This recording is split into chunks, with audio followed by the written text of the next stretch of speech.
0,1% da flora global. Estas não são espécies de estufa comercial encontradas em qualquer esquina.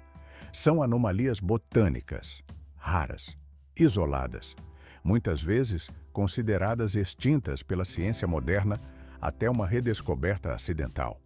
Hoje, analisamos 25 casos de adaptação biológica extrema. Por que estas plantas desenvolveram formas tão alienígenas? Não foi por estética, foi por necessidade. Enquanto o trigo ocupa milhões de hectares, estas espécies lutam por recursos em nichos ecológicos minúsculos. À primeira vista, formas bizarras e cores saturadas. Mas na prática, estratégias de sobrevivência impiedosas. Existem espécimes que dependem da escuridão total. Fotorreceptores sensíveis detectam a frequência específica do luar e acionam a abertura das pétalas. O processo ocorre em questão de minutos. Outras emitem um odor potente de carne em decomposição.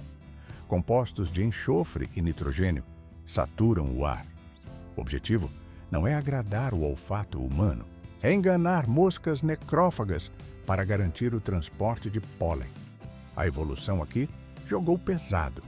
De orquídeas que imitam insetos fêmeas a flores gigantes que geram o próprio calor. Vamos examinar os mecanismos secretos destas plantas, a seleção natural em sua forma mais agressiva. 300 mililitros de fluido viscoso. Isso é o que uma única planta madura pode armazenar em suas estruturas internas. Estamos no centro dos trópicos. Aqui, a botânica não produz apenas oxigênio. Ela fabrica soluções químicas complexas.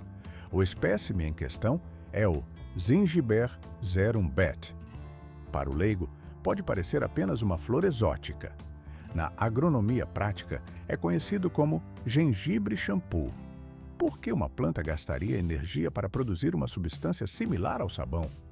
Parece um desperdício de recursos, mas na prática, é um mecanismo sofisticado de hidratação e defesa. A estrutura visível não é uma flor convencional. Trata-se de um conjunto de brácteas, folhas modificadas que formam uma pinha compacta. Essas escamas funcionam como tanques de armazenamento pressurizados. Basta um aperto firme. A planta ejeta imediatamente um líquido claro e denso. De perto, percebe-se a textura. É rica em mucilagem, deslizando entre os dedos com a mesma viscosidade de um condicionador industrial. O aroma é técnico e penetrante. Notas de gengibre misturadas com frescor vegetal bruto. Não existe espuma artificial aqui, apenas química orgânica pura. A logística dessa espécie é global, originária das florestas úmidas do Sudeste Asiático. Ela viajou milhares de quilômetros através do oceano. Os antigos navegadores polinésios transportavam rizomas em suas canoas até o arquipélago do Havaí. Lá, a planta recebeu o nome de auapurri. Não era um item decorativo, era um kit de higiene essencial para a sobrevivência.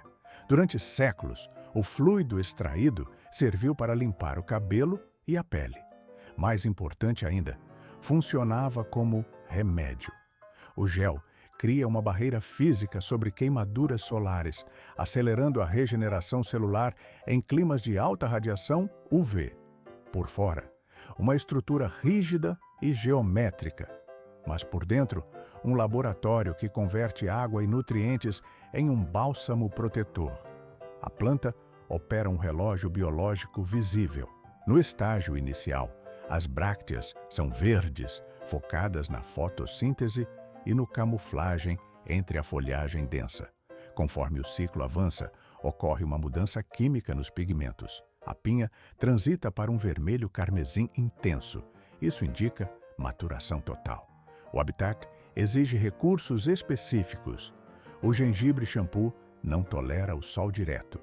Ele prospera na penumbra do subbosque, onde a umidade relativa do ar permanece saturada. Geralmente, é encontrado nas margens de riachos, onde o solo está perpetuamente encharcado. As raízes não apenas crescem, Elas formam uma rede de rizomas subterrâneos que bombardeiam as hastes verticais com água. É uma bomba hidráulica natural. Hoje, jardineiros em todo o mundo tentam replicar essas condições. Hastes verdes e altas surgem da terra, coroadas pelas pinhas vermelhas. Mas a estética é secundária. O valor real está na utilidade.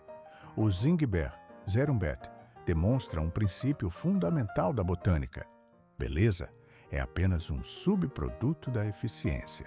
A função segue estritamente a necessidade de sobrevivência. Uma arquitetura biológica impossível. Em teoria, esta planta não deveria existir sem folhas, mas ela domina seu habitat. Entramos agora nos reinos de alta umidade dos pântanos da Flórida. Não é um jardim comum, é uma paisagem de saturação hídrica, envolta em sombras densas e vapores constantes. Quase invisível para quem não sabe onde olhar, um espectro botânico permanece estático entre os ciprestes centenários. O nome técnico é orquídea fantasma. É um organismo tão raro e adaptado que parece pertencer a um período geológico anterior. Mas a distribuição geográfica prega peças. A variante britânica, conhecida pela cor marfim pálida, foi redescoberta em um bosque inglês pela primeira vez em 15 anos. Por que tanto mistério? A planta habita zonas de floresta profunda, longe de trilhas demarcadas. Rumores frequentes de sua extinção total circularam por 170 anos, desde o primeiro registro oficial em Herefordshire. A espécie opera no limite da sobrevivência. Diferente de suas primas comerciais, a orquídea fantasma eliminou completamente a folhagem. Por fora, parece um emaranhado de raízes mortas, mas por dentro é uma máquina fotossintética altamente eficiente. O sistema radicular assumiu a função das folhas. Raízes pálidas e robustas não servem apenas para fixação. Elas processam a luz e geram energia. Elas se misturam perfeitamente com a casca da árvore hospedeira, tornando a planta indetectável. É uma camuflagem evolutiva de nível militar. A orquídea só denuncia sua posição quando entra na fase reprodutiva. Ao florescer, o mecanismo visual impressiona. As flores brancas e espectrais parecem suspensas no ar, sem suporte visível, criando uma ilusão óptica no meio da mata fechada. Cultivar este espécime exige precisão laboratorial. É uma tarefa apenas para botânicos dedicados. A planta rejeita a água comum. Ela exige pureza química absoluta. Apenas água da chuva coletada ou destilada em laboratório. O sistema requer umidade atmosférica elevada e controle rigoroso de lúmens. Um erro na concentração de minerais e as raízes colapsam. Observando de perto, percebe-se a fragilidade do sistema. Ela prospera apenas sob condições exatas, recusando-se a crescer em ambientes controlados de forma amadora. Encontrar uma orquídea fantasma em floração é um evento estatístico raro. É a prova concreta de que, nos cantos menos acessíveis do planeta, a natureza continua operando segredos biológicos complexos. A sobrevivência está garantida pela invisibilidade. 12 horas de existência máxima. Esse é o limite biológico estrito desta estrutura. Dos pântanos ocultos, a análise se move para um mecanismo botânico que opera na escuridão total. O nome técnico é dama da noite, mas a classificação biológica a coloca na família dos cactos. Por que uma planta investiria recursos massivos para florescer apenas no escuro? A resposta é sobrevivência. Sob a luz da lua, a evaporação é mínima. A planta conserva água. O ciclo de vida da flor é brutalmente curto. A abertura ocorre à noite e o colapso total acontece com o primeiro raio de sol. Não é uma flor pequena. Estamos falando de 30 centímetros de comprimento.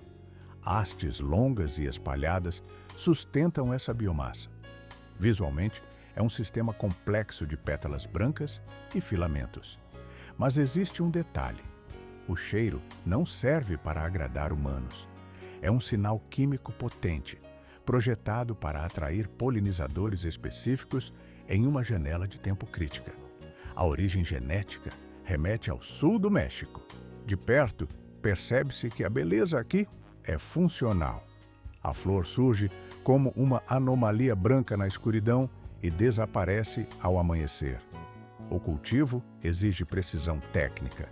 Não se trata de sorte, mas de replicar um ecossistema. O produtor precisa simular a umidade e a temperatura de uma floresta tropical. Se as variáveis estiverem corretas, a planta entrega florações aromáticas do final da primavera até o verão. O ambiente precisa ser calmo, livre de estresse térmico. Na Ásia, a perspectiva muda. O valor deixa de ser estético e torna-se farmacológico. Culturas tradicionais utilizam os tecidos da planta para a extração de compostos. A aplicação é prática: tratamento de dificuldades respiratórias e neutralização de dores físicas. A planta atua como um recurso medicinal. Por fora, uma estrutura delicada e efêmera, mas por dentro, uma fábrica de compostos ativos e estratégias de perpetuação. O mito da beleza fugaz esconde uma tática evolutiva dura. A planta concentra toda a sua energia reprodutiva em um único evento noturno. Observar o florescimento é testemunhar um processo de alta pressão biológica. Assim que o sol nasce, a turgidez das células acaba e a flor murcha instantaneamente. O ciclo foi cumprido. Um espetáculo noturno que evapora com a luz do dia. Deixando para trás a beleza fugaz do cadupau, o foco se desloca para a brutalidade árida do sul da África. O solo aqui racha sob o calor. Neste ambiente hostil, uma planta desenvolveu táticas extremas para garantir sua continuidade genética. Esta é a flor estrela do mar africana, também classificada cientificamente como Stapelia grandiflora. A estrutura biológica é tão impressionante quanto funcional. Esqueça a fragilidade das flores tropicais. Esta espécie adota uma abordagem de engenharia pesada. Diferente do delicado cadupau, a Stapelia constrói defesas físicas robustas. Pétalas grossas e carnudas se abrem sob o sol forte. Elas funcionam como reservatórios, retendo umidade vital. Ao examinar os detalhes, nota-se uma cobertura de pelos finos e densos sobre a superfície. Não é decoração. A textura simula a pele de um animal. A forma geométrica imita os membros de uma estrela do mar, mas a função é puramente terrestre. É uma adaptação visual calculada. Por que evoluir para parecer algo morto? A resposta está na logística da polinização. Abelhas e borboletas são raras neste deserto. O alvo são as moscas varejeiras. O mecanismo químico entra em ação. A flor não produz néctar doce nem aromas agradáveis. Ela libera compostos voláteis potentes. O cheiro é denso, quente e penetrante. Por fora, uma flor exótica, mas por dentro, uma usina de odores putrefatos. Para o nariz humano, o odor lembra carne em decomposição avançada. É repulsivo, mas na natureza isso sinaliza proteína. Para as moscas, é um farol químico irresistível. Elas são atraídas para o centro da flor, buscando alimento para suas larvas. O inseto pousa, carrega o pólen e garante a reprodução da planta. É uma manipulação sensorial completa. A Stapelia grandiflora domina onde outras espécies falham. Ela prospera nas condições mais secas e severas. O metabolismo é lento. O armazenamento de recursos é eficiente. Apesar do aroma agressivo, a planta conquistou colecionadores globais. A estética exótica atrai o olhar humano. A manutenção é mínima. Basta um pouco de terra arenosa e luz intensa. A sobrevivência está codificada em seu DNA. 1 metro de diâmetro. Isso não é apenas uma estrutura vegetal.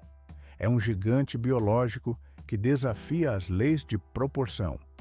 Deixando para trás a flor estrela africana e seu odor peculiar, encontramos uma espécie que leva a estratégia do mau cheiro ao limite absoluto. O nome dela é Rafflesia arnoldii, popularmente conhecida como lírio cadáver. Nas profundezas das florestas tropicais do Sudeste Asiático, esta planta quebra qualquer expectativa botânica. De perto, percebe-se a textura.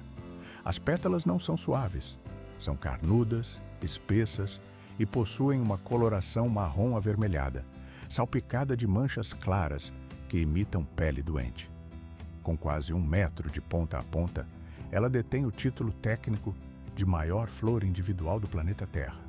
Mas o tamanho é apenas a primeira barreira. O verdadeiro mecanismo de defesa e atração é invisível. No momento exato da floração, a planta libera uma nuvem química potente. O cheiro é inconfundível. Carne podre em estágio avançado de decomposição. É um aroma muito mais denso e agressivo do que o da flor estrela. Por que a natureza criaria algo tão repulsivo? A resposta está na logística de sobrevivência. Moscas varejeiras e besouros necrófagos não são atraídos por perfumes doces. Eles buscam carcaças para depositar ovos. A Rafflesia simula a morte para criar vida, atraindo esses polinizadores essenciais com precisão química. Por fora, um monstro visual de 5 lóbulos, mas por dentro, um parasita especializado.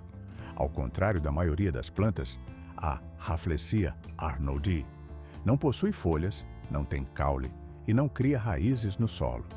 Ela vive uma existência oculta, totalmente dependente. Seus filamentos celulares infiltram-se nas videiras de uma planta hospedeira específica. Lá dentro, no escuro, ela drena água e nutrientes diretamente do sistema vascular da vítima. É um roubo silencioso de recursos que pode durar meses. A planta permanece invisível, acumulando energia, aguardando o momento crítico. Quando a reserva de energia atinge o pico, acontece a ruptura. O botão floral rompe a casca da videira, emergindo como uma massa sólida e pesada. Em modo acelerado vê-se, as pétalas carnudas se desenrolam e revelam o centro da flor. É uma estrutura fascinante e, ao mesmo tempo, grotesca. Durante o curto período de floração, o ar ao redor fica saturado pelo odor de decadência. Os insetos chegam em enxames, garantindo a polinização cruzada antes que o tecido da flor comece a colapsar. Hoje, a Rafflesia arnoldii tornou-se um ícone de biodiversidade. Sua imagem estampa selos postais da Malásia e permeia o folclore local como um símbolo de poder natural. No entanto, a engenharia evolutiva não a protege da ação humana. A perda de habitat e o turismo desordenado ameaçam a espécie. O pisoteamento do solo mata as videiras hospedeiras. Sem o hospedeiro, o parasita morre de inanição. Cada floração observada é um evento raro, provando que na selva até os gigantes dependem de um equilíbrio frágil para não desaparecer. A preservação dessas maravilhas extraordinárias garante um arquivo vivo para as gerações futuras. Mas agora, a engrenagem muda. Entramos em um mundo mais silencioso, porém impiedoso. Nas grandes altitudes, onde a neve do inverno mal começou a liquefazer, uma estrutura biológica específica faz sua entrada discreta. O nome técnico é glória da neve. Por que florescer no frio extremo? Parece um erro de cálculo, mas na prática é uma tática de ocupação de espaço. O contraste com as florestas tropicais densas do Sudeste Asiático é absoluto. Lá, a luta é por luz. Aqui, nas encostas alpinas abertas, a luta é contra a termodinâmica. Esta flor prospera onde outras congelariam. Suas pétalas em forma de estrela criam um tapete técnico de azul e branco, destacando-se contra as manchas de neve persistentes. A glória da neve É uma das primeiras formas de vida a romper a crosta gelada no início da primavera. Não é apenas estética, é um mecanismo de resiliência bruta. A planta utiliza reservas de energia armazenadas no bulbo para perfurar a camada branca. Observa-se de perto. Flores azuis suaves, rosas ou brancas, parecem pequenas estrelas. Cada pétala carrega um centro mais escuro. Isso adiciona profundidade visual, mas a função principal é biológica: guiar os poucos polinizadores ativos no frio. A origem está nas regiões montanhosas da Turquia. O solo lá é rochoso, o vento é constante.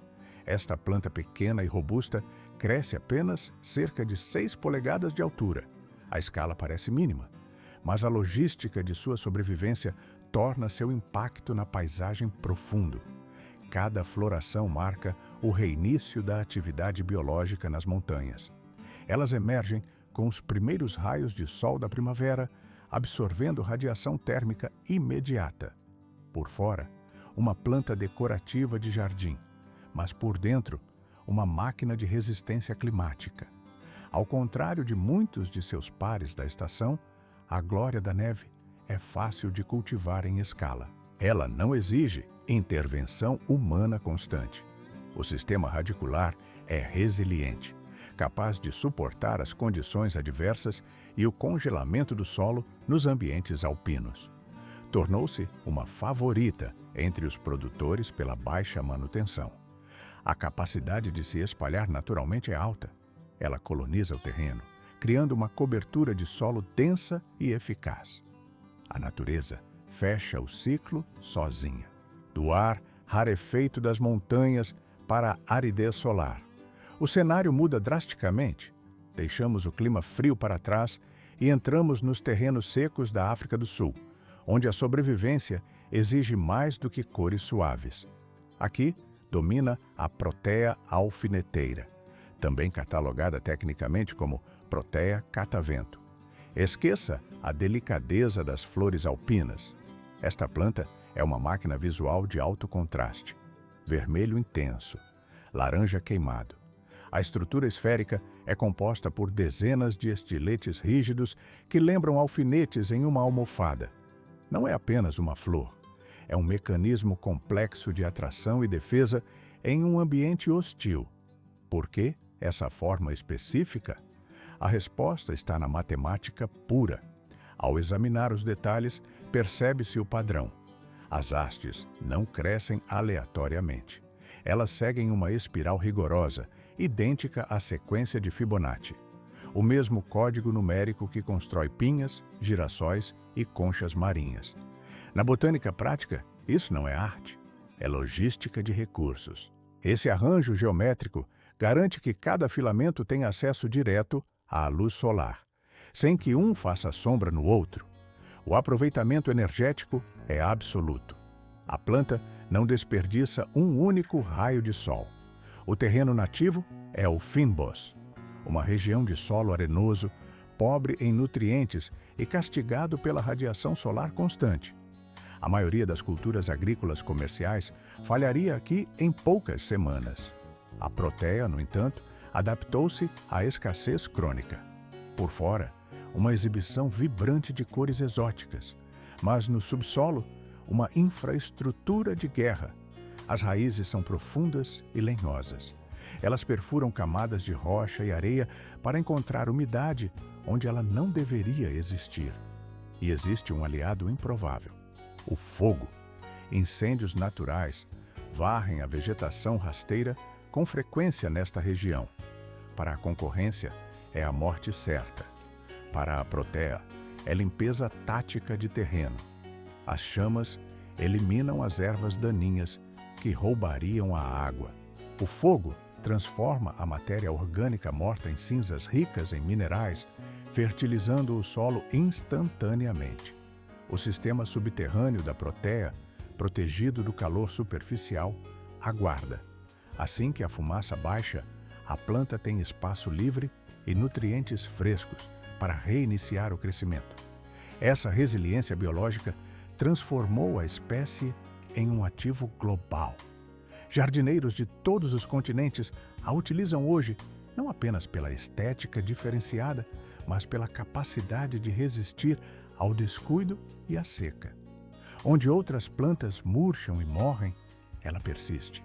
É a união perfeita entre arquitetura natural eficiente e sobrevivência bruta. 6 filamentos longos. Isso é o suficiente para dominar o espaço aéreo ao redor do caule. Saímos da estrutura blindada e densa da prótea para uma engenharia completamente diferente. Aqui, a aposta biológica é na leveza aerodinâmica. Conhecida tecnicamente como lírio-aranha, esta planta desafia a gravidade com pétalas que se estendem como as pernas de um aracnídeo. Não é apenas uma forma curiosa, é uma estrutura desenhada para maximizar a exposição visual com o mínimo gasto de biomassa. Por que essa forma estranha? Parece ineficiente, mas na prática, a projeção lateral cria uma ilusão de volume que atrai polinizadores de longe. A distribuição global prova o sucesso dessa arquitetura. No Japão, a escala impressiona. Os campos de Kinchakuta não exibem apenas alguns exemplares. Trata-se de uma ocupação territorial maciça. Milhares de hastes emergem do solo quase simultaneamente, criando um tapete contínuo de vermelho vibrante. Vista de cima, a paisagem muda de cor. A densidade é tão alta que o solo desaparece. Multidões visitam o local, mas o fenômeno biológico é o que importa. Uma sincronia perfeita de floração para garantir a polinização cruzada em massa. Nos Estados Unidos, a batalha é contra a água. No rio Catawba, a variedade Rock Shoals coloniza os baixios rochosos. Aqui, a planta precisa resistir à força física da correnteza. O festival anual Lily Fest celebra a presença da flor, mas a realidade é uma luta pela fixação. As lâminas de água constante testam a resistência das hastes diariamente.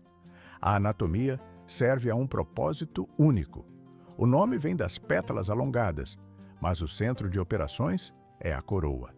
Ali reside uma taça central, um reservatório estratégico de néctar. Em macro, vê-se. A superfície interna brilha com a secreção açucarada.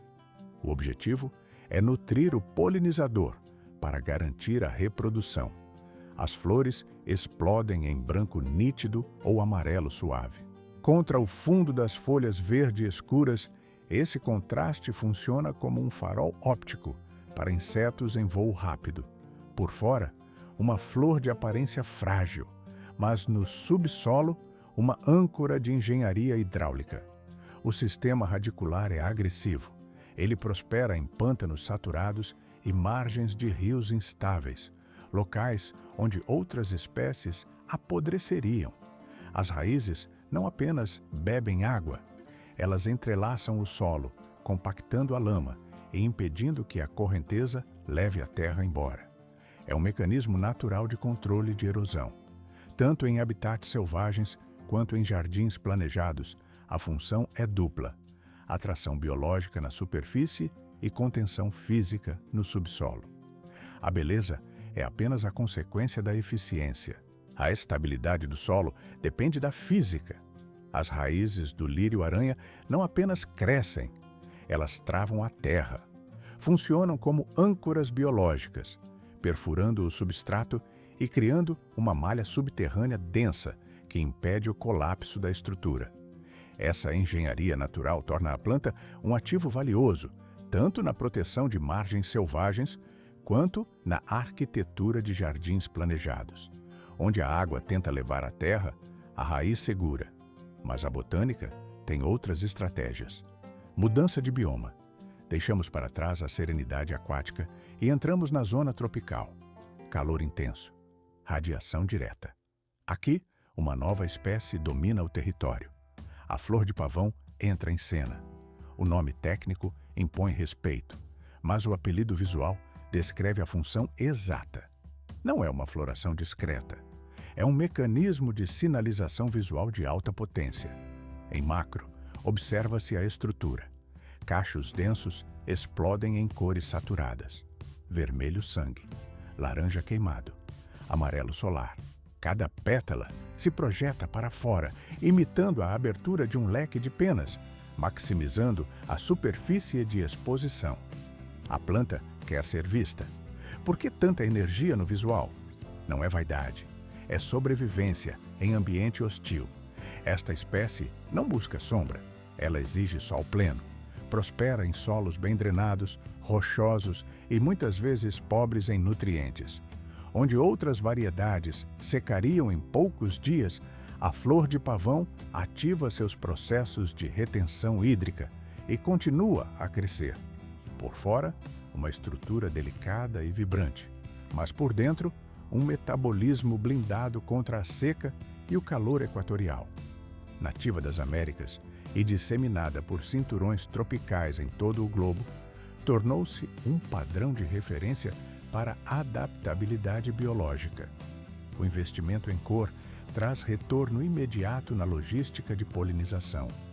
O espectro vibrante funciona como um farol para a fauna local. Borboletas e beija-flores detectam os pigmentos à distância.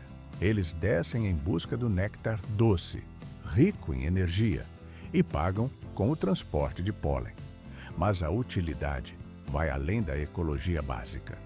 Existe um componente químico oculto.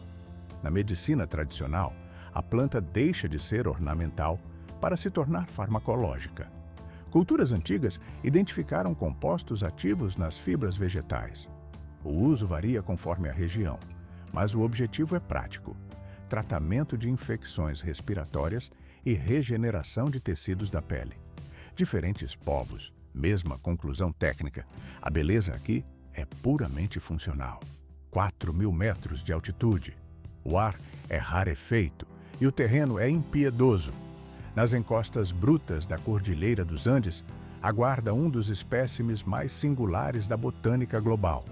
Trata-se da puia azul, ou cientificamente, puia berteroniana. Visualmente, a planta parece pertencer a outra era geológica.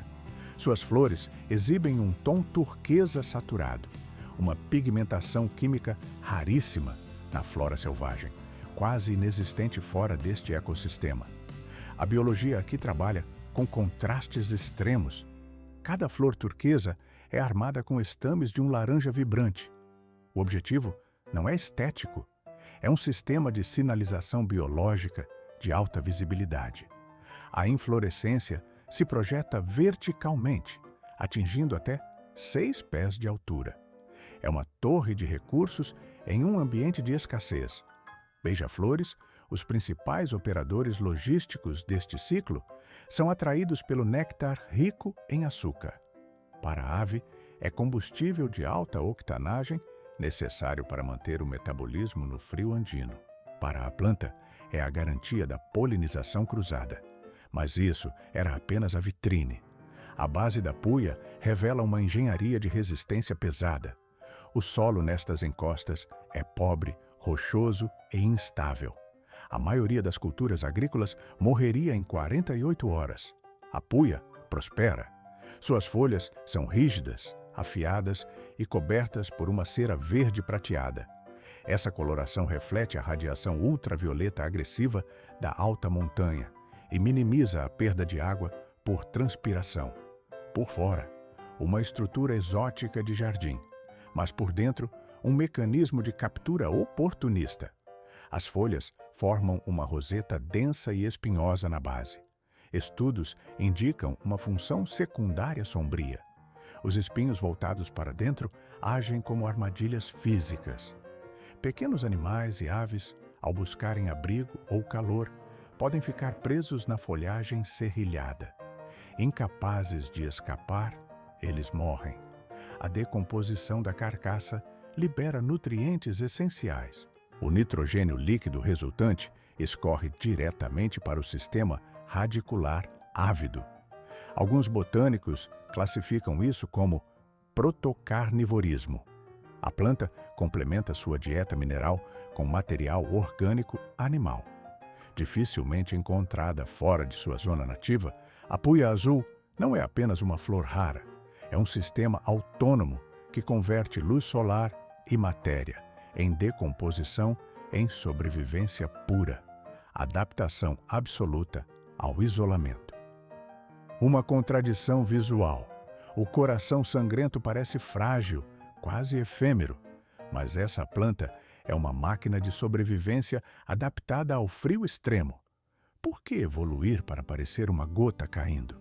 Parece um capricho estético. Na prática, é engenharia de atração para polinizadores em ambientes de baixa luminosidade. Nas matas fechadas do leste da Ásia, a competição por luz é técnica. Esta espécie não tenta alcançar a copa das árvores. Ela domina o nicho do subbosque, onde a umidade é alta e o sol é indireto. O caule principal não cresce verticalmente como um pilar. Ele cria um arco estrutural, utilizando a gravidade para distribuir o peso das inflorescências de forma equidistante ao longo do ramo. É física aplicada à botânica. De perto, a morfologia se revela. As pétalas externas formam uma cápsula rosada. As internas, brancas e rígidas, projetam-se para baixo. O formato simula uma gota líquida suspensa no ar.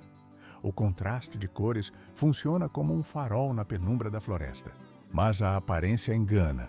À primeira vista, uma estrutura que quebraria com qualquer vento. Mas no subsolo, um sistema de armazenamento robusto. A planta opera com uma logística de bunker. Ela possui rizomas carnudos que acumulam amido e nutrientes. Isso permite que ela atravesse invernos rigorosos em estado de dormência total. O frio não mata o tecido, apenas desacelera o metabolismo.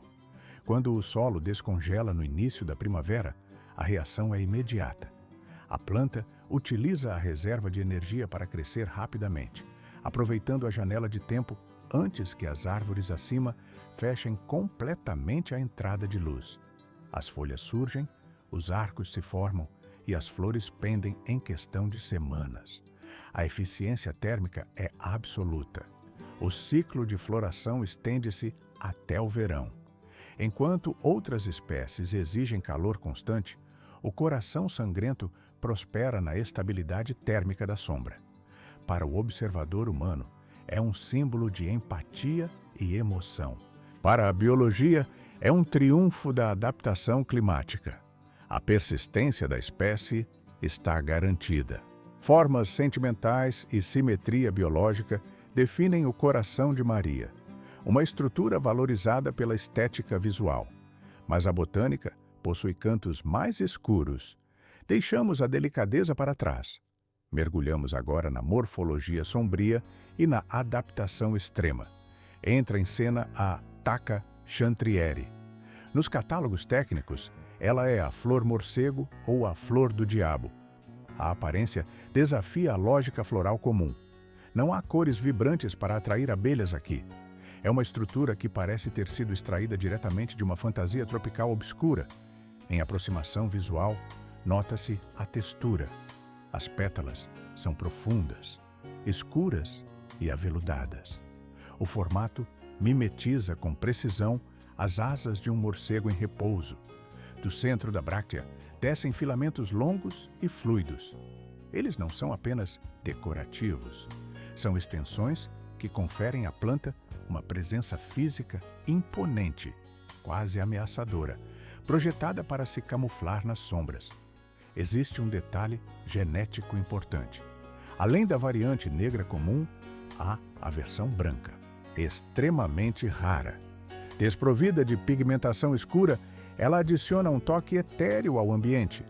No meio da folhagem densa e verde escura, essa variante clara opera com o mesmo mecanismo biológico, mas com uma visibilidade contrastante.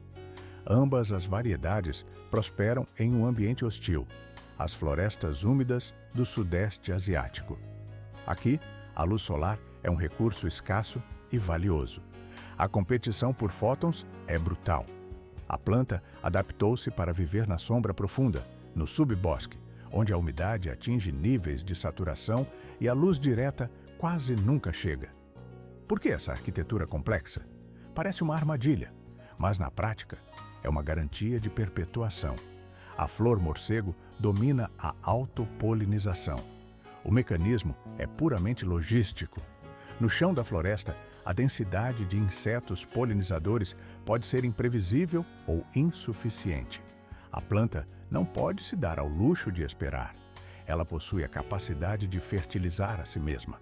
Isso permite a reprodução sem depender de vetores externos. É uma vantagem evolutiva clara em um terreno densamente povoado e competitivo. Com sua forma singular e natureza solitária, a taca parece um elemento de ficção, mas é apenas biologia eficiente. Isso prova que a criatividade da seleção natural não tem limites, operando mesmo nos cantos mais escuros da floresta. Mas a escassez pode atingir níveis críticos.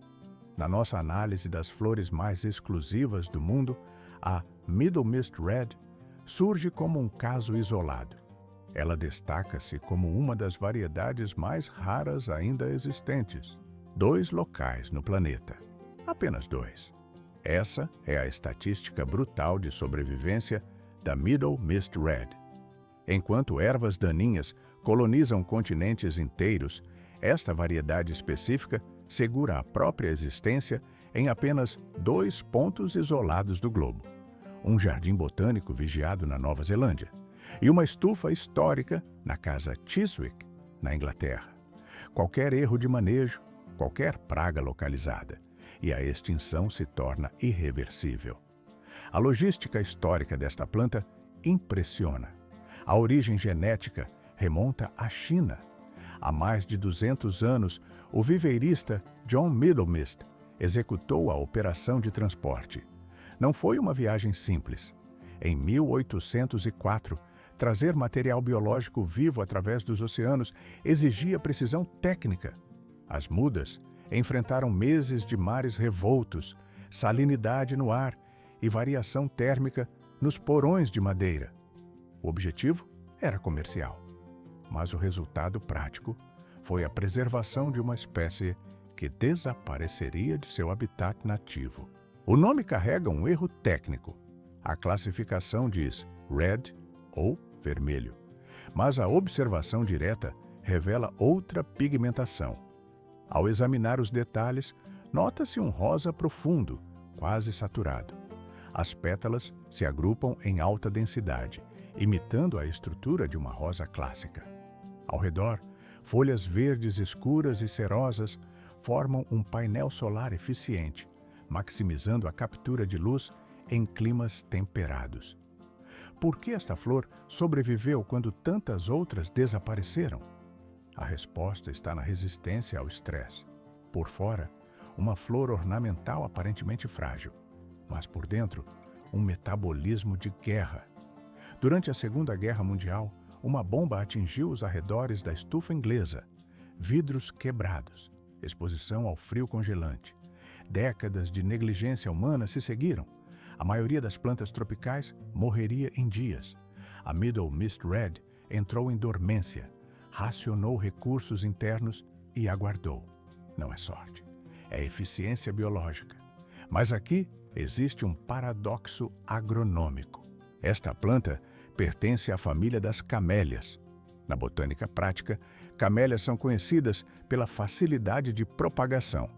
Elas aceitam estacas, enxertos e se multiplicam rapidamente. No entanto, a Middle Mist Red recusa os protocolos padrão. O cultivo é quase impossível. Ela não se espalha, ela não domina o território. Botânicos ainda investigam o bloqueio genético que impede sua reprodução em massa, o que eleva seu status de curiosidade biológica para mistério científico. O valor do espécime vai além da escassez visual. Existe uma fábrica química operando dentro das células. Análises indicam alta concentração de antioxidantes. Não se trata de crendice popular, mas de compostos ativos capazes de auxiliar na saúde cardiovascular e, potencialmente, na inibição de células cancerígenas. Na indústria dermatológica, o extrato oferece hidratação mecânica e retardamento do envelhecimento tecidual. Um recurso medicinal potente preso em um corpo botânico raro. A planta oferece beleza visual e utilidade farmacêutica, mas exige proteção constante para não desaparecer de vez. O código genético está a salvo. Menos de algumas dezenas de exemplares vivos. Esta é a contabilidade final de uma espécie à beira do abismo. A jornada botânica nos leva às ilhas do Havaí, onde o cocuyo floresce como um testamento de sobrevivência improvável. Trata-se de um tipo único de hibisco raro. A família desta planta prospera no arquipélago em diversas variedades vibrantes, adaptadas aos minerais do solo vulcânico. Mas o cocuyo se destaca na taxonomia. É o parente mais ameaçado de todos. O vermelho intenso de suas pétalas quase desapareceu dos registros da história natural. Por que esta planta é crucial? Porque ela desafiou a estatística zero. A espécie foi considerada tecnicamente extinta até o início do século XX. A redescoberta de uma única planta sobrevivente acionou protocolos de conservação imediatos. Não era apenas uma flor encontrada no mato. Era um banco genético isolado, fundamental para a restauração da linhagem. O trabalho de resgate começou ali. Conhecida pelas flores vermelhas vivas que se distribuem em aglomerados estratégicos, a planta opera visualmente por contraste. Cada floração possui um centro proeminente, desenhado para maximizar a polinização. Ao examinar os detalhes, nota-se o destaque brutal contra a paisagem verde e úmida do Havaí. A visibilidade é a chave para a reprodução. O ciclo de vida aqui é acelerado e impiedoso. Com uma floração curta, mas dramática, que dura apenas alguns dias, a planta investe toda a sua reserva de glicose em um breve intervalo reprodutivo. Em modo acelerado, vê-se. O botão explode em cor saturada e murcha rapidamente. O cocuyo é uma peça insubstituível na complexa maquinaria do ecossistema havaiano. Mas isso era apenas o começo da análise. Existe um valor além da biologia molecular. O cocuyo possui raízes profundas na cultura local, simbolizando coragem, resistência física e respeito pelos recursos naturais. As lendas havaianas afirmam que esta flor incorpora o espírito de guerreiros e líderes antigos. Por fora, uma estrutura vegetal aparentemente frágil, mas por dentro, uma força simbólica que espelha sua própria guerra pela existência. Como espécie endêmica, encontrada em nenhum outro lugar do globo, ela define a biodiversidade exclusiva da região. Apesar da intervenção humana agressiva e dos esforços de propagação, o futuro permanece incerto. Menos de algumas dezenas de indivíduos sobrevivem hoje em ambientes cuidadosamente protegidos, monitorados como pacientes em estado crítico. Este hibisco raro funciona como um indicador biológico de alta precisão. É um símbolo de beleza e fragilidade simultâneas, um lembrete vívido do equilíbrio delicado da natureza e da responsabilidade técnica de proteger estes recursos únicos. Um único espécime valia mais que ouro para os colecionadores do passado. Estamos diante de uma raridade biológica que desafia a botânica moderna. Esta é a orquídea sapatinho, cientificamente catalogada no grupo das Cypripedium. Não se trata apenas de uma flor, mas de um complexo sistema de atração visual projetado para garantir a polinização em ambientes hostis. A sua presença na natureza é um indicador crítico de saúde ambiental. Por que esta planta beira a extinção? A resposta está na engenharia de suas pétalas e na química do solo. A estrutura visual é inconfundível e funcional. Uma bolsa inferior amarela e inflada atua como um reservatório de pólen e uma armadilha temporária para insetos. As pétalas laterais, de um tom marrom arroxeado, esticam-se e torcem-se como hélices para guiar o polinizador até o centro reprodutivo. De perto, percebe-se a textura cerosa e a pigmentação saturada, essenciais para refletir a pouca luz disponível no subbosque. Nativa da Europa e de partes da América do Norte, a planta exige condições logísticas precisas para prosperar. O habitat precisa ser um bosque sombreado, com solo rico em calcário e umidade controlada. Mas existe um detalhe invisível a olho nu. As raízes dependem obrigatoriamente de uma simbiose com fungos específicos no subsolo para processar nutrientes. Se a química do solo muda ou o fungo desaparece, a planta morre de fome. Por fora, uma beleza exótica e resistente, mas por dentro, um mecanismo biológico com tolerância zero a variações climáticas. A obsessão humana quase dizimou a espécie. Historicamente, a coleta manual desenfreada e a perda de habitat funcionaram como uma sentença de morte. Ao ser arrancada da terra, a orquídea perdia sua rede fúngica vital e raramente sobrevivia em vasos comuns.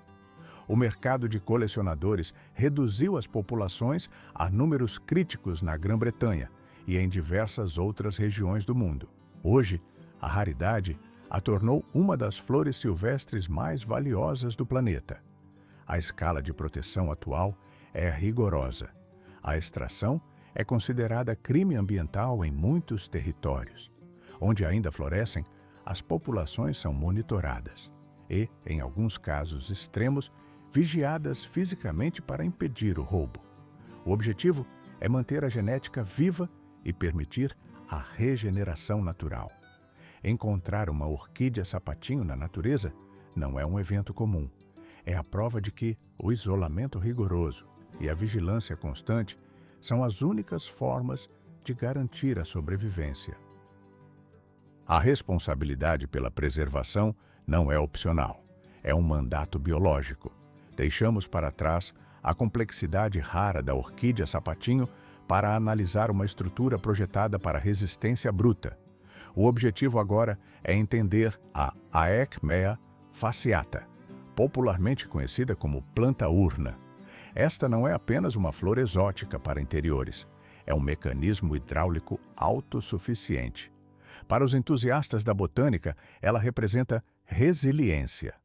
Membro da família das bromélias, a planta é reconhecível imediatamente pela sua arquitetura funcional.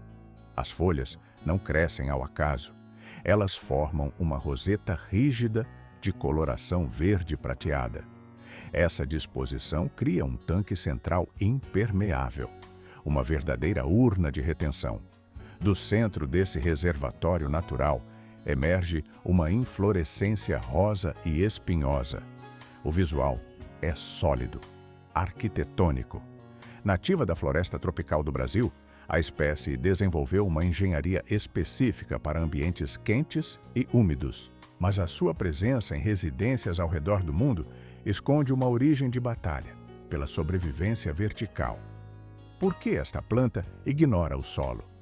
Na natureza, ela opera como epífita. Agarra-se aos troncos das árvores. As raízes não buscam terra. Elas funcionam como âncoras mecânicas de alta tensão. A nutrição não vem de baixo.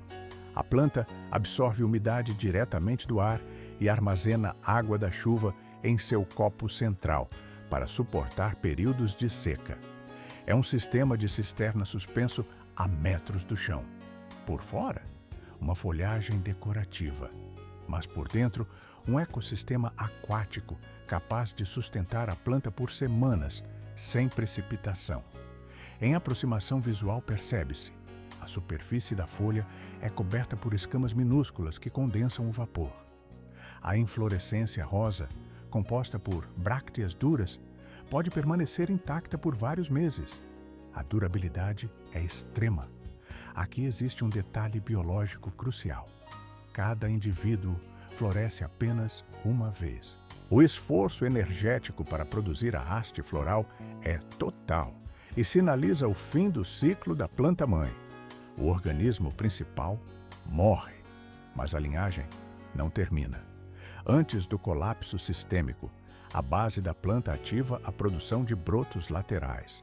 São clones genéticos, conhecidos na agronomia como filhotes. Eles crescem ao redor da estrutura original, alimentando-se das reservas finais da mãe. O sistema de propagação garante que a ocupação do espaço continue. Uma geração cai para que a próxima possa ascender. A propagação genética é o imperativo final de qualquer organismo. A planta urna cumpre sua função e passa o legado biológico para a próxima geração. Daqui, o foco se desloca para a bacia do Mediterrâneo. O terreno é árido, o sol é implacável. Neste cenário hostil, surge uma estrutura floral que desafia a lógica visual padrão. Trata-se da Orchis italica. Por que uma planta desenvolveria uma morfologia tão específica? Parece um erro de cálculo ou uma brincadeira evolutiva. Mas na botânica, nada é por acaso.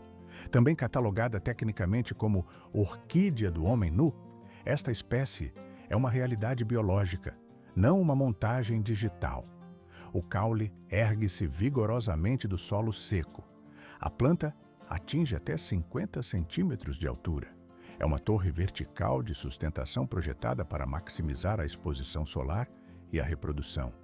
No ápice, observa-se uma densa aglomeração de flores. A cor oscila entre o rosa brilhante e tons pálidos de lavanda. Ao aproximar a imagem, a anatomia se revela. Cada flor individual mimetiza com precisão a figura de um homem em miniatura. As pétalas superiores formam um elmo protetor sobre a coluna reprodutiva. O labelo inferior bifurca-se, criando braços e pernas distintos. Isso não é apenas estética. É um sinalizador visual potente nos prados rochosos e bosques abertos da Itália e da Grécia.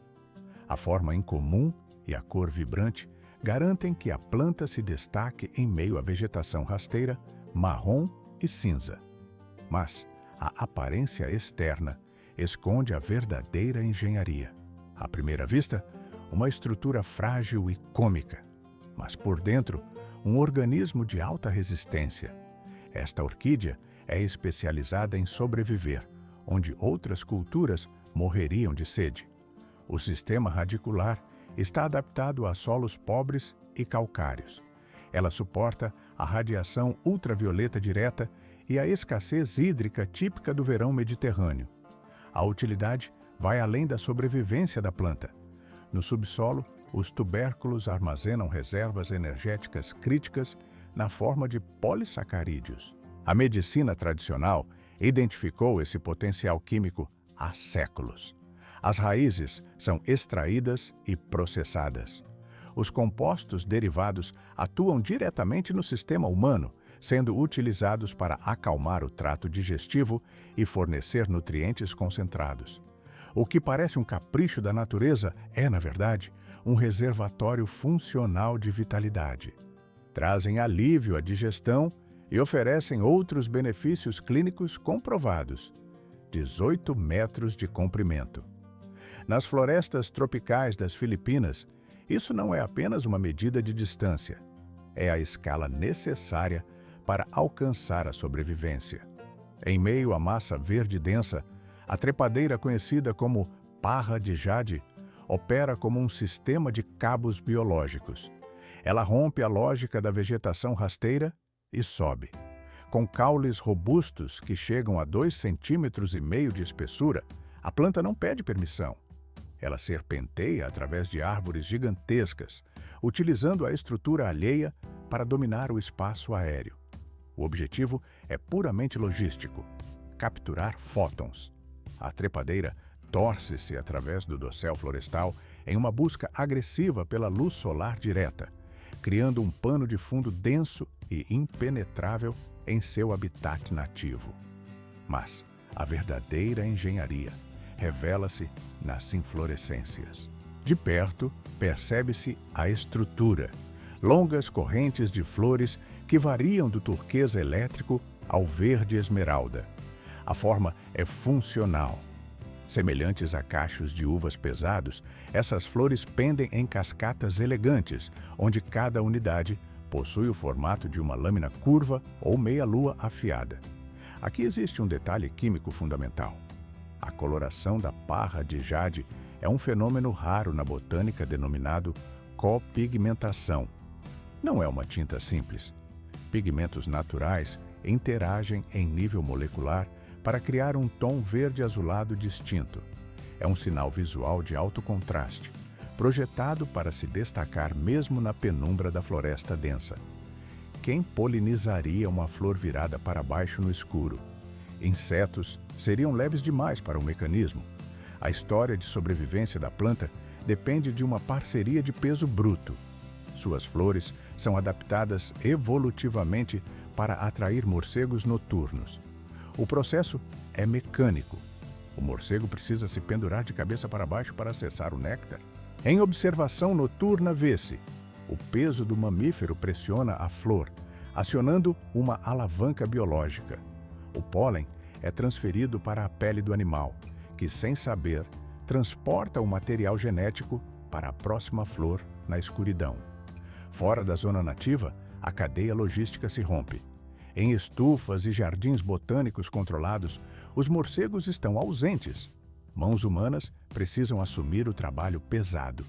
A polinização artificial torna-se uma tarefa técnica de precisão para estimular a trepadeira a produzir seus frutos. E a escala impressiona.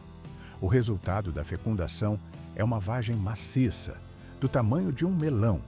Esse cultivo cuidadoso é aprimorado em centros de pesquisa como os Jardins Botânicos Reais de Kew, na Inglaterra. Ali, conservacionistas trabalham em turnos exaustivos para preservar as sementes da parra de jade. Por fora, um jardim silencioso de vidro, mas por dentro, um banco genético de emergência. Hoje, a espécie enfrenta a pressão industrial do desmatamento. À medida que as florestas tropicais das Filipinas encolhem, o ecossistema único da trepadeira torna-se perigosamente instável. Sem as árvores altas, a parra não sobe. Sem a parra, o morcego perde o alimento. Essa planta extraordinária, com suas cores de copigmentação e sua dança de polinização intrincada, é mais do que um item de catálogo botânico. É um lembrete severo sobre a fragilidade das conexões naturais. O ciclo biológico não perdoa falhas na infraestrutura. Baunilha e cacau puros. Não estamos em uma fábrica de doces, mas diante de uma estratégia evolutiva botânica. Após a análise cromática da trepadeira jade, o foco muda para uma planta que opera através de engano químico. Esta é a Cosmos chocolate, cientificamente catalogada como Cosmos atrosanguineus, uma espécie cuja função biológica vai além da pigmentação visual para atingir o olfato com precisão molecular. Descoberta em meados do século XIX, esta planta apresenta pétalas de um vermelho profundo, uma tonalidade sanguínea que absorve quase todo o espectro de luz. Ao toque, percebe-se uma textura aveludada, projetada para reduzir a perda de umidade. Mas a verdadeira engenharia está no aroma. Por que uma flor cheira a alimento? A resposta está na química volátil. Em dias de radiação solar intensa, a temperatura da superfície da flor sobe. O calor atua como um catalisador. Ele libera compostos orgânicos que saturam o ar ao redor com notas pesadas de baunilha e chocolate. Não é uma coincidência poética. É um mecanismo de atração de polinizadores levado ao extremo. Uma experiência sensorial que combina estética visual com sinalização aromática potente. A origem explica a resistência. Nativa do México, a Cosmos chocolate é uma máquina solar. Ela exige exposição direta. O metabolismo da planta acelera em locais quentes e protegidos, onde pode processar fótons durante todo o dia. Mas existe uma falha logística crítica. A resistência ao frio é nula. Em climas temperados ou com invernos rigorosos, A planta não sobrevive no solo. O cultivador precisa agir com precisão cirúrgica. Antes da primeira geada, os tubérculos subterrâneos devem ser extraídos da terra. Isso deixa de ser jardinagem e vira gestão de recursos.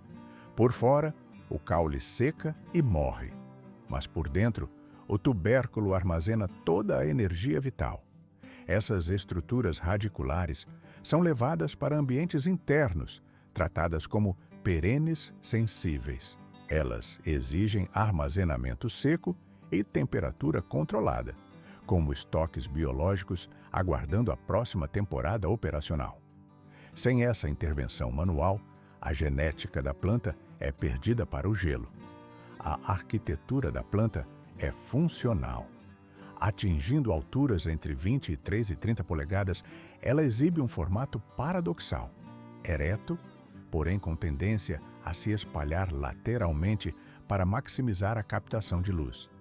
As flores em si são compactas, medindo de 1 a 2 polegadas de diâmetro, semelhantes a margaridas, mas com uma densidade de tecido muito superior. Ao observar em detalhes, nota-se a rigidez das hastes, projetadas para sustentar a inflorescência contra o vento. Para quem gerencia essa cultura, a Cosmos Chocolate não é apenas um item de catálogo, é um sistema biológico complexo que recompensa o trabalho técnico com uma assinatura química única. O aroma domina o ambiente. O aroma de chocolate é apenas química volátil. Para quem cultiva, essa experiência olfativa vai muito além da jardinagem decorativa. É bioquímica interagindo com o cérebro. Mas deixamos o perfume para trás e entramos agora em um domínio de engenharia biológica superior. Entra em cena a Passiflora incarnata. Também conhecida como flor da paixão, esta planta combina uma arquitetura floral agressiva com uma utilidade farmacêutica comprovada. Não é apenas visual, é um recurso de sobrevivência e medicina natural. Originalmente nativa do sudeste dos Estados Unidos, a planta opera como uma máquina de expansão territorial. Ela se alastra por campos abertos e zonas de mata, cobrindo o solo com rapidez. Suas vinhas são delicadas apenas na aparência. Na prática, são cabos de sustentação que permitem à planta escalar e dominar o espaço vertical em busca de luz solar. Ao examinar os detalhes, percebe-se que a flor desafia a botânica comum. Cada botão que desabrocha revela um mecanismo de design complexo. Camadas de filamentos que lembram franjas explodem em tons de lavanda e branco. Elas circulam uma estrutura central elevada, única no reino vegetal. Isso não é decoração, é uma pista de pouso de alta visibilidade. O objetivo é claro: atrair polinizadores. Abelhas e borboletas detectam os padrões ultravioleta e garantem a reprodução da espécie. Mas existe um detalhe invisível a olho nu: a Passiflora incarnata. É mais do que um espécime botânico complexo. Ela é uma fábrica de compostos químicos. Historicamente, suas folhas e caules foram processados para acalmar o sistema nervoso humano e induzir o sono profundo. O que os antigos sabiam por intuição, a ciência moderna confirma em laboratório. Por fora, uma estrutura floral exótica, mas por dentro, uma reserva de substâncias ansiolíticas. Estudos recentes indicam a presença de flavonoides e alcaloides que atuam diretamente nos receptores cerebrais, promovendo o relaxamento muscular e mental. A planta continua sendo um pilar na fitoterapia atual. Para muitos cultivadores, ela deixa de ser apenas um elemento estético no jardim. Ela se torna uma ferramenta de saúde. Beleza e função operam em conjunto. Pétalas curvas como o bico de uma ave de rapina, essa estrutura floral não é acidental. Por que uma planta gastaria energia para criar tal formato? A resposta é engenharia de atração. Oficialmente catalogada como Lotus berthellotii, Esta espécie é uma máquina biológica de cor e contraste. As flores explodem em tons de laranja intenso e vermelho sangue, projetadas para se destacarem no espectro visual contra a folhagem densa. A planta não busca altura, ela domina o plano horizontal. Nas Ilhas Canárias, seu local de origem, ela cresce como um arbusto rasteiro. A altura máxima mal ultrapassa 8 polegadas. No entanto, os ramos se comportam como tentáculos, espalhando-se pelo terreno rochoso e cobrindo a superfície com eficiência. De perto, percebe-se a textura das folhas. Elas são densas e cobertas por pelos prateados finíssimos. Não é decoração. Essa penugem cria uma barreira física contra a evaporação excessiva e reflete a radiação solar. O contraste visual é técnico. A suavidade prateada da folhagem destaca ainda mais a rigidez das flores vermelhas em forma de gancho. Por fora, uma planta ornamental exótica, mas por dentro, um organismo lutando contra a própria obsolescência evolutiva. Aqui existe um mistério logístico. Acredita-se que a planta evoluiu para ser polinizada por pássaros da família Nectarinidae. O problema é que essas aves foram extintas nas Ilhas Canárias. O parceiro natural desapareceu.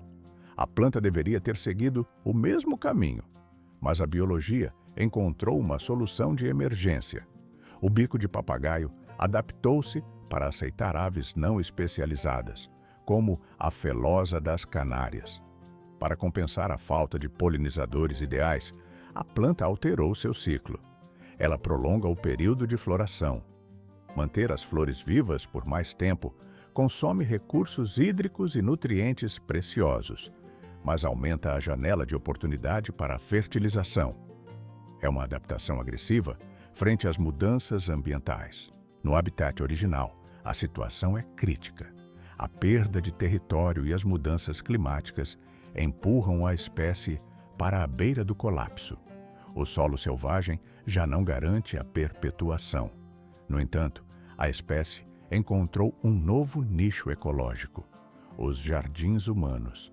Ao se tornar uma planta ornamental valorizada, ela garantiu sua propagação em escala global. A beleza visual tornou-se sua moeda de troca pela sobrevivência. Onde a natureza falhou, o cultivo artificial assumiu o controle. Um clarão escarlate na terra queimada. Imagine um ponto de cor viva no meio das planícies esturricadas pelo sol da Austrália. Esta é a ervilha do deserto. Não é uma flor ornamental comum. É um organismo desenhado pela evolução para suportar a intensidade brutal do clima. A planta não pede permissão para crescer. Ela ocupa o espaço. Como algo floresce onde a água evapora quase instantaneamente? A resposta está na adaptação extrema. De perto, percebe-se a arquitetura da flor. As pétalas exibem um tom vermelho saturado, violento. No centro, um núcleo negro, conhecido como olho, cria um contraste agressivo. Parece algo de outro mundo contra a paisagem árida australiana. A botânica aqui serve a um propósito: visibilidade máxima para polinizadores em vastas distâncias vazias. Nativa das regiões centrais e do norte, ela domina leitos de rios secos e planícies abertas. Onde poucas plantas ousam germinar, ela prospera. A escala da sobrevivência impressiona. Por fora, uma estrutura floral exótica e vibrante, mas por dentro, uma máquina de resistência à seca. O sistema radicular não é superficial. As raízes agem como sondas, perfurando o solo compactado e descendo metros de profundidade para encontrar umidade residual. É uma engenharia hidráulica natural. Esse mecanismo de persistência tornou a espécie o emblema floral da Austrália do Sul. Para as comunidades indígenas, a planta possui significado prático e simbólico, representando força física em um dos ambientes mais hostis do planeta. A tentativa de replicar esse sucesso biológico em outros lugares é complexa. O cultivo fora da zona nativa frequentemente falha. A planta exige drenagem perfeita e condições específicas de calor. Não se pode errar na irrigação. Mas para quem domina a técnica agronômica, o resultado é um troféu visual. Uma amostra da beleza selvagem da Austrália, preservada e viva. Um pedaço da Austrália selvagem domesticado no jardim. Deixamos para trás a luta pela água nos solos áridos e rachados. O cenário muda de forma drástica, do calor seco do deserto para a saturação absoluta de umidade. Estamos agora nas profundezas das florestas tropicais da América Central e do Sul. O ar é pesado e denso. Aqui aguarda um espécime botânico que desafia a percepção imediata, conhecida popularmente como planta lábios quentes. O formato é inconfundível e captura o olhar instantaneamente. Um par de lábios vermelhos e carnudos suspensos no meio da vegetação. Mas seriam estas estruturas pétalas verdadeiras? A anatomia vegetal revela o engano. Não são pétalas, são brácteas. Trata-se de folhas modificadas que evoluíram com uma função específica de engenharia biológica. Elas formam uma carapaça colorida. O objetivo é proteger as flores reais da planta, que são minúsculas, brancas e ficam escondidas no centro da estrutura. Por fora, um sinal visual agressivo, mas por dentro, o delicado mecanismo reprodutivo. Essa exibição vívida funciona como uma isca natural de alta eficiência. O vermelho intenso age como um farol na penumbra da floresta, atraindo vetores de polinização essenciais, beija-flores e borboletas. A sobrevivência da planta depende desses visitantes alados. A espécie Palicoria elata estabelece seus domínios em territórios específicos: Colômbia, Costa Rica e Equador. Ela prospera no subbosque úmido e sombreado, onde a luz solar é um recurso escasso. O contraste é vital. Seus tons de carmim saltam aos olhos contra o verde profundo e monótono da selva. Não é estética, é estratégia de visibilidade. A aparência única cumpre uma função tática na cadeia alimentar.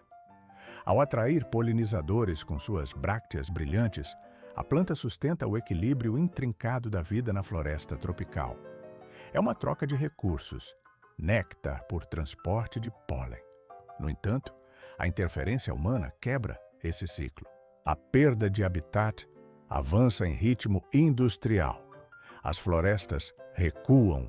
Consequentemente, esta espécie torna-se cada vez mais rara em seu ambiente natural. A conservação deixa de ser uma opção e torna-se uma urgência biológica. 3 metros de altura e um odor químico insuportável. Isso não é apenas uma flor, é uma estrutura biológica desenhada para a enganação perfeita. A necessidade de conservação torna-se crítica à medida que nossa rota sai das paisagens comuns e adentra as florestas tropicais de Sumatra, na Indonésia. Aqui reside um dos maiores e mais misteriosos organismos vegetais da Terra, o jarro-titã, também conhecido como flor cadáver. O nome não é um exagero poético, mas uma descrição técnica de sua estratégia de sobrevivência. Descoberto em 1878 pelo botânico italiano Eduardo Beccari, o espécime fascina cientistas há mais de um século. Mas a descoberta não foi simples. Envolveu uma logística complexa de transporte de sementes da selva indonésia até Florença. Uma dessas sementes eventualmente floresceu no Royal Botanic Gardens em Kew, provando que a adaptação era possível. Hoje, essas plantas imponentes são cultivadas em estufas de alta tecnologia ao redor do mundo, um feito que demonstra a determinação humana em dominar os ciclos da natureza. Por que esta planta demora tanto para agir? O ciclo de vida do jarro-titã é uma lição de economia de recursos. Por fora, vê-se apenas uma folha gigante e solitária que surge e desaparece. Mas no subsolo, um tubérculo maciço trabalha incessantemente, acumulando amido e energia bruta. A planta alterna entre gerar essa folha e entrar em dormência profunda. É um processo de carregamento lento. Somente quando o reservatório energético está completo, o que ocorre a cada 4 ou 5 anos, o mecanismo de floração é ativado. Em aceleração, vê-se: uma estrutura colossal rompe o solo. A planta abre uma enorme espata, semelhante a uma pétala, revelando um interior de textura rugosa e coloração vermelho escura, imitando tecido muscular exposto. O espetáculo visual dura pouco. A floração permanece ativa por apenas 2 dias. A química entra em cena, assim como a Rafflesia arnoldii. O jarro titã libera compostos de enxofre que simulam o cheiro de carne em decomposição. O objetivo é atrair polinizadores específicos, moscas varejeiras e besouros necrófagos que buscam carcaças. Se a polinização for bem sucedida, a estrutura floral colapsa e inicia-se a produção em massa. A planta gera até 400 pequenos frutos. Ocorre uma mudança visual clara. As bagas transitam do dourado pálido para um vermelho vivo ao amadurecerem. Aqui existe um detalhe evolutivo crucial. Embora esses frutos sejam altamente tóxicos para o ser humano, eles funcionam como combustível essencial para o calau-rinoceronte, uma ave nativa da região que dispersa as sementes. O custo biológico é imenso. A energia pura necessária para sustentar essa frutificação drena o tubérculo quase completamente. O jarro titã precisará de vários anos de recuperação antes de tentar florescer novamente. Cada evento é um espetáculo raro de exaustão e renovação. Com o recorde mundial do Guinness para a maior inflorescência, atingindo mais de 3 metros de altura, esta planta permanece como um gigante absoluto no reino vegetal. De uma semente na selva a conservatórios globais, visitantes se reúnem para observar o que é, na prática, uma das performances mais agressivas e impressionantes da natureza. Séculos de seleção artificial rigorosa. A. Camellia reticulata. Não é apenas uma planta decorativa, é um artefato biológico vivo, moldado pela mão humana na China antiga. Chegamos ao ponto final da nossa análise botânica, com um espécime que define resistência e estrutura. Reverenciada por dinastias inteiras, esta variedade garantiu seu espaço não pela delicadeza, mas pela arquitetura floral imponente e pela densidade histórica que carrega em seu código genético. Por que imperadores chineses protegiam um arbusto com a própria vida? A resposta está na biologia e no status. A planta é conhecida por suas dimensões agressivas. As pétalas não são lisas, são texturizadas, onduladas, organizadas em camadas complexas de tecido vegetal pigmentado. Elas variam do rosa pálido ao vermelho sangue, ocorrendo ocasionalmente em branco absoluto. Observando de perto, percebe-se a geometria. Cada flor se abre como um mecanismo de precisão, lembrando uma rosa expandida, mas com uma robustez superior. Não se trata de um crescimento desordenado. É uma estrutura arbustiva ou de pequenas árvores, capaz de sustentar flores que atingem até 6 polegadas de diâmetro. O contraste visual é funcional. A folhagem verde escura e brilhante atua como uma usina fotossintética eficiente, gerando energia suficiente para alimentar essas florações massivas. Na agronomia prática, esse contraste serve para atrair polinizadores em ambientes de meia luz. Por fora, uma flor ornamental, mas por dentro, um símbolo de poder econômico e social. Na cultura chinesa, a posse desta camélia significava sorte e prosperidade material. Não era acessível ao camponês comum. Historicamente, essas plantas ocupavam zonas de cultivo controlado nos palácios imperiais, valorizadas tanto pela estética quanto pela durabilidade biológica. Hoje, a Camellia reticulata domina jardins em zonas temperadas ao redor do globo, trazendo essa carga genética milenar para paisagens modernas. A logística de cultivo surpreende pela simplicidade. Apesar do tamanho das flores, a planta opera com baixa manutenção. O sistema radicular exige apenas um requisito básico: solo bem drenado. A água estagnada mata a raiz por asfixia. Se o solo permitir o fluxo líquido e houver sombra parcial para proteger as folhas da queima solar direta, o arbusto prospera. É uma máquina biológica eficiente que não requer intervenção humana constante. A análise técnica se encerra. Do mecanismo químico de atração da flor cadáver à arquitetura sólida da Camellia reticulata. Cada espécime demonstrou estratégias distintas de sobrevivência, ocupação de espaço e gerenciamento de recursos. A vida vegetal não é passiva, ela é uma força de adaptação contínua. Qual estratégia evolutiva impressionou mais? O debate técnico continua na seção de comentários. Se este relatório botânico foi útil, a interação via inscrição e compartilhamento impulsiona o algoritmo. É a maneira mais eficiente de financiar a produção de conteúdo, sem custo direto para o usuário. Na próxima transmissão do Stellar Eureka, novos dados serão processados. O ciclo de descoberta continua.